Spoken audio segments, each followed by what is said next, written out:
The Israeli military is preparing for a possible ground invasion of Gaza on this sixth day of fighting. The conflict has already claimed more than 2,600 lives on both sides.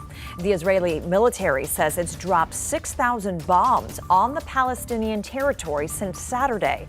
And officials say there will be no pause to allow in aid until Hamas releases more than 100 hostages taken in the initial attack.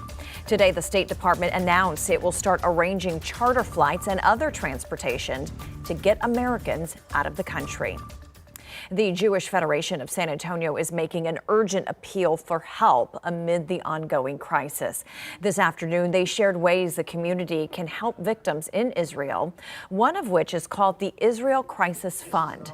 The Jewish Federation of San Antonio put it together to help organizations on the ground in Israel. There are a number of needs the nonprofit is trying to meet to support families. Just like you have a crisis when you have a flood or a hurricane, you have people displaced and you need a place to shelter them, and you need food and you need medicine and you need clothing because something happened. This is the same except 100 times worse. It's not a natural disaster that kind of has a beginning and end. This is a human conflict. This is terrorists attacking citizens. On their website, they have identified urgent items such as food, medical supplies, trauma relief, temporary housing, and a fund program. The organization says this fund will provide immediate cash grants to families who have been impacted by the war. As the war in Israel and Gaza escalates, volunteers with Texas Baptist Men are also providing relief to those impacted. KENS 5 reporter Zach Briggs spoke with one of those volunteers on the ground in Israel, who happens to be from San Antonio. When I retired, I was kind of searching for what to do, and my wife says, you're going to have to figure out something. San Antonio's Gary Finley found purpose in retirement 11 years ago when he joined Texas Baptist Men, a disaster relief organization that's taking him across the nation and around the world. Looking at Texas Baptist Men is to provide help, hope, and healing to a hurting world, a hurting community.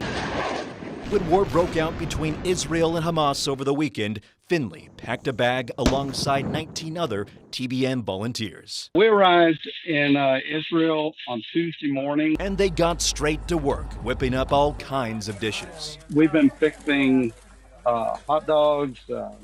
Today we've got 2,000 falafel sandwiches. Serving those impacted by the destructive conflict that sees no end in sight. It doesn't matter whether they're Israeli, Palestinian, or whatever. If a person's in need of food, then that's what we're going to do. We're going to feed them. We're just, here for them. Finley and crew plan to be on the ground in Israel for at least the next couple weeks. Right now, they're operating out of a secure location, but at a moment's notice are prepared to relocate and continue their humanitarian mission. As this continues, if it escalates, we will be moving into the areas where the evacuees and the people displaced by the war will be, and we'll be serving them, cooking directly for them. Zach Briggs, KENS 5.